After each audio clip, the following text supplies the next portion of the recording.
हर जगह पर एक खबर फैली जा रही है कि क्या रशिया अब भारत को तेल देना बंद करने वाला है। क्या रशिया के पास तेल का अकाल पड़ने वाला है। ऐसा क्या हो गया है रशिया में कि अब उन्होंने पेट्रोलियम की सप्लाई, जो कि बाहर के देशों में गैसोलीन कहते हैं, गैसोलीन की सप्लाई पूरी तरीके से बंद कर दी है। क्या भारत पर इसका बहुत बड़ा असर आने वाला है? ये सारे सवाल इस टाइम पर हमारे सामने खड़े हो चुके हैं कि कब क्या और कैसे होने वाला है। बीते दिनों जब 50% टैरिफ लगा था इंडिया के ऊपर, तो इंडिया के पास एक जो बहुत बड़ी राहत की बात थी वो ये थी कि इंडिया रशिया से ऑयल खरीदता था, क्रूड ऑयल खरीदता था, उसके बाद से उसको रिफाइन करता था और फिर उसको यूरोप के बहुत से देशों में बेचता था, जिस वजह से डोनाल्ड ट्रंप को भी बहुत दिक्कतें आई। बहुत टाइम से वो इंडिया को लेके, इस चीज को लेके स्पेसिफिकली काफी हद तक कंप्लेन करते हुए भी दिखे थे, पर फिर भी ना यूरोप माना ना इंडिया माना। उसके बाद से जब टैरिफ लग गया, उसके बाद से फिर इंडिया और रशिया के बीच में जो बात हुई, उससे ये नतीजा सामने आया कि अब रशिया और 5% कम पर देगा। तो करीबन 30 to 35% डिस्काउंटेड रेट पे क्रूड ऑयल मिल रहा था इंडिया को, और जिससे इंडिया हैवी प्रॉफिट कमा रहा था। जी हाँ, आप अगर आपको जान के हैरानी होगी कि इस टाइम अगर आपकी जीडीपी बहुत अच्छे ग्रोथ पर है इंडिया की, तो उसका एक बहुत बड़ा मेजर सेक्टर ये पेट्रोलियम सप्लाई भी था। पेट्रोल एक बहुत महंगी चीज है। जो मिडिल ईस्ट के कंट्रीज होते हैं वो काफी महंगे दामों पे चीजें देते हैं। इंडिया उस हिसाब से, उनकी कन्वीनियंट के हिसाब से बहुत ही मतलब बहुत नहीं बोलूंगी, पर एक फिर भी थोड़ा सा एक वास्ट डिफरेंस तो आ ही जाता है रेट की, अगर आप बात करें तो। उस हिसाब से कितना ज्यादा फायदा हो रहा था यूरोपियन नेशंस को, और उससे भी ज्यादा फायदा हो रहा था इंडिया को। इंडिया के पास एक फुल प्रूफ एसेट आ चुका था कि अब इस ये तो कहीं नहीं जा रहा है, ये तो चलेगा ही चलेगा, और इससे एक लॉन्गर टाइम तक हम एक प्रॉफिट पूरी तरीके से पाते रहेंगे। किसी भी देश के अंदर ऑयल रिजर्व्स लाना और पेट्रोलियम सप्लाई करना एक बहुत ही बड़ा मास्टर स्ट्रोक होता है, और सिमिलर वे में इंडिया भी कर रहा था। पर अचानक से रशिया में ऐसा हुआ क्या? क्या हो गया कि अब लोग उनसे पेट्रोल नहीं खरीद सकते हैं? उनकी रिफाइनरीज में दिक्कत आ गई, या वॉर हो गई, वॉर की दिक्कत है, या फिर सैंक्शंस की दिक्कत है? इन सब चीजों पे बात करते हैं, पर उसके पहले नमस्कार दोस्तों, मेरा नाम श्री चित्रांशी है और आप देख रहे हैं एबीसी हिंदी। रशिया और यूक्रेन की वॉर को करीबन 30 साल से ऊपर हो चुके हैं। रशिया ने बहुत ट्राई की यूक्रेन के ईस्टर्न वाले एरियाज को लेने की, जो कि रशिया के नेबरिंग के कहते हैं बॉर्डर्स में से आती है। आपको मैं बता दूं कि जो रशिया यूक्रेन का जो ईस्टर्न वाला एरिया है, उसके जो एथनिसिटी और जो लोग हैं उनकी क्या कहते हैं बोलचाल, कल्चर बहुत हद तक रशिया से मिलता जुलता भी है। लुहांस जैसे एरिया पे रशिया की बहुत नजर थी। इतने टाइम से नेगोशिएशन, सीज फायर, ये सब कुछ कराने की बात की थी डोनाल्ड ट्रंप ने। उनके हिसाब से तो वॉर खत्म भी हो चुकी थी, वो बहुत जगहों पे क्लेम भी करके आ चुके थे, ताकि उन्हें नोबेल पीस मिल सके इन सारे चीजों के लिए। उनके दिमाग की अलग तगड़म चलती है, आप उसके अंदर एंटर ना ही करें तो बढ़िया है। बहुत ही विचित्र किस्म के प्राणी है डोनाल्ड ट्रंप। और दूसरी ओर अगर हम बात करें कि कैसे मतलब जो रशिया के अंदर पूरी कॉन्फ्लिक्ट चल रही थी, इस वजह से वॉर में बड़ी दिक्कतें आ रही थी, और उनके एलाइज में जो प्रॉब्लम्स आ रही थी वो तो आ ही रही थी। तो जब यूक्रेन का और इसका नेगोशिएशन की बात हुई, तो इन दोनों ने बात तो की, पर इनके बीच में एक और डिस्कशन होने वाली थी, जिसमें रशियन प्रेसिडेंट और क्या कहते हैं आपके यूक्रेनियन प्रेसिडेंट ये आमने सामने आने वाले थे, और डोनाल्ड ट्रंप सुलह कराने वाले थे।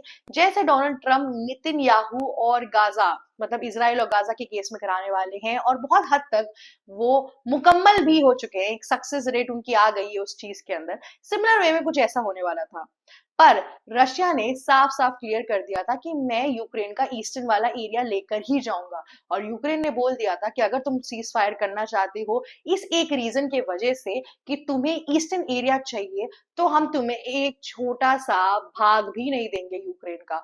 यूक्रेन के जो मिलिट्री फोर्सेस है उन्होंने तय कर लिया था कि जिएंगे मरेंगे उसके बावजूद भी हम अपना एक भी एरिया रशिया को नहीं देंगे। अब ये बात रशिया ने सुनी, और उसके बाद से इनके नेगोशिएशन और सीज फायर पे लगा बालू। कुछ भी नहीं हुआ इस एक चीज का। अब बढ़ते हैं आगे। ये सब कुछ हो गया, इसके बाद से 2025 में यूक्रेन ने एक नई स्ट्रैटेजी अपनाई। जी हाँ, यूक्रेन नाटो का एक मेंबर तो नहीं है, पर यूक्रेन को वेपन सपोर्ट बहुत मिलता है, मिलिट्री एड्स मिलते हैं, बहुत तरीकों की चीजें मिलती है नाटो की कंट्रीज के थ्रू। यूएस हो गया, यूरोपियन नेशंस हो गए, इन सब के थ्रू उसको काफी हेल्प मिलती है। अब यूक्रेन को मिली लॉन्ग रेंज मिसाइल जो कि थी 150 किलोमीटर तक की रेंज की। जी हाँ, अब ये जो मिसाइल थी ये रशिया के ऊपर भारी पड़ने वाली थी। उनके एयर डिफेंस में इतनी बड़ी कोई मैकेनिज्म और इतनी बड़ी कोई अच्छी मिसाइल थी ही नहीं उनके पास से। जब उन्हें ये ड्रोन्स मिलना शुरू हुए तो इसके बाद से यूक्रेन ने क्या किया, यूक्रेन ने टारगेट किया रशिया के डीप इनसाइड ऑयल रिफाइनरीज पर। जी हाँ, यूक्रेन ने इतनी स्ट्रैटेजिकली रशिया के ऑयल रिफाइनरीज को गिरा मारा है जिससे रशिया को एक बड़ा लॉस होगा। यूक्रेन ने देख लिया था कि बॉर्डर डिस्प्यूट और जगहों पे मारने से कोई इतना बड़ा लॉस होता नहीं है। फिर से रशिया उनसे कि कहते हैं रिबेल कर लेता है, रशिया की मिलिट्री पावर उनसे ज्यादा है, उनके पास वेपन उनसे ज्यादा है, तो उधर कुछ करने का कोई भी फायदा नहीं होगा। इसीलिए उन्होंने अपनी स्ट्रैटेजी चेंज कर ली और वे चले गए ऑयल रिफाइनरीज के ऊपर। किसी भी कंट्री का अगर दाना चावल हिट करोगे तो बात आएगी ही आएगी। अब मैं आपको बता दूं कि यूक्रेन ने ऑलमोस्ट 38 अगर उनके पूरे ऑयल रिफाइनरीज थे तो उसमें से 16 ऑयल रिफाइनरीज को हेविली डैमेज कर दिया है। कुछ तो इतने बुरी तरीके से डैमेज हो चुके हैं कि उसको फिर से बनाने में 1-2 साल बीत जाएंगे। अब इसमें एक बड़ी प्रॉब्लम आती है, उसमें ये प्रॉब्लम आती है कि उन सब रिफाइनरीज को बनाने के लिए रशिया को चाहिए बाहर से सामान, और इंपोर्ट के लिए रशिया के ऊपर है वेस्टिंग सैंक्शंस। इस वजह से ये जो पूरी इशू आ रही है इस टाइम पर, ये और इसका क्या करना है ये बहुत इंपॉर्टेंट है। इस वजह से रशिया कुछ भी नहीं कर पा रहा है। यूक्रेन ने कंप्लीटली रशिया को इस टाइम पे ट्रैप करके रखा है। आप मानेंगे नहीं, ऑयल रिफाइनरीज और चीजें तो अपनी जगह है, साथ ही साथ रशिया यूक्रेन ने रशिया के डीप इनसाइड सिविलियन एरियाज में भी हिट करना शुरू कर दिया है ताकि लोगों को डर लगना शुरू हो, रशियंस को खौफ आए और अपनी गवर्नमेंट को प्रेशराइज करके वो वॉर खत्म करे। हालांकि यूक्रेन बहुत तरीकों से रशिया के पीछे पड़ा हुआ है, उनकी स्ट्रैटेजी चेंज हो चुकी है, पर फिर भी भारत को डरने की कोई जरूरत नहीं है। जी हाँ, भारत कंप्लीटली इस टाइम पे इम्यून है। रशिया ने बोल दिया है कि उसके पास इतना क्रूड ऑयल है कि वो अभी भी भारत को डिस्काउंटेड रेट पर और जितना वो लेता था उतना ही देगा। जी हाँ, उन्होंने अश्योर कर दिया है कि भारत को डरने की कोई जरूरत नहीं है। पुतिन ने जिस तरीके से अपनी दोस्ती भारत के साथ निभाई है, जिस तरीके से भारत के साथ वो खड़े हुए हैं, ये काफी महत्वपूर्ण चीज है भारत के लिए। अगर यहाँ पे थोड़ी सी भी खटमट होती या फिर थोड़ी सी भी प्रॉब्लमैटिक सिचुएशन आती तो भारत को बहुत ही बड़े रेपोक्रेशन झेलने पड़ते। जी हाँ, कंट्री के अंदर इन्फ्लेशन आ जाता, कंट्री के अंदर जो पूरा ऑयल बैलेंस है वो बिगड़ जाता। किसी भी कंट्री के पास अगर ऑयल की सप्लाई चेन बन चुकी है, एक ऑयल बहुत ही पावरफुल एसेट होता है कंट्री के लिए। समझिए जैसे गवर्नमेंट जॉब से आपके घर में पैसा आता है तो आप इम्यून होते हो ना कि हर महीने बिना किसी चिक चिक के पैसे आएंगे, मैं नौकरी से नहीं निकाला जाऊंगा, चीजें चलती रहेंगी। उसी तरीके से सेम तरीके से अगर आप देखेंगे तो यहाँ पे भी आपको सेम चीज देखने को मिलेगी कि कैसे पेट्रोलियम और ऑयल रिजर्व्स की वजह से भारत इम्यून फील करता है रशिया के साथ। तभी इतनी टैरिफ सिचुएशन आई, चीजें आई, पर भारत नहीं झुका। भारत ने बोला हम रशिया से ऑयल खरीदेंगे ही खरीदेंगे।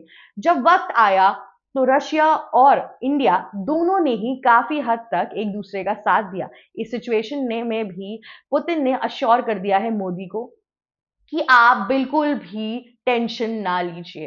साथ ही साथ सबसे बड़ी चीज है कि पुतिन ने इस क्राइसिस के बावजूद भी, इतने डैमेज के बावजूद भी अभी तक जो डिस्काउंट इंडिया को दिया था वो नहीं हटाया है। भारत इस टाइम पर एक ऑयल गेम में काफी पावरफुल एसेट की तरह आगे बढ़ रहा है। इस टाइम पर हमारी जीडीपी का अगर इतना बड़ा ग्रोथ हो रहा है तो उसका एक बहुत बड़ा रीजन ये भी है कि हमारे पास तेल है। और सारे यूरोपियन कंट्रीज के लिए अगर आप देखिए तो भारत बहुत सस्ता पड़ता है। अब अगर आप कंपेयर करेंगे सऊदी अरेबिया और इन सब मिडिल ईस्ट की कंट्रीज से, तो भारत इस टाइम पे क्या कहते हैं एसिड की तरह यूज हो रहा है पूरे यूरोप में अपने पेट्रोलियम की वजह से। और सबसे बड़ी चीज जो भारत की है कि वो कच्चा तेल लेता है ना कि पेट्रोलियम, जिसकी वजह से वो इस संकट से बच गया।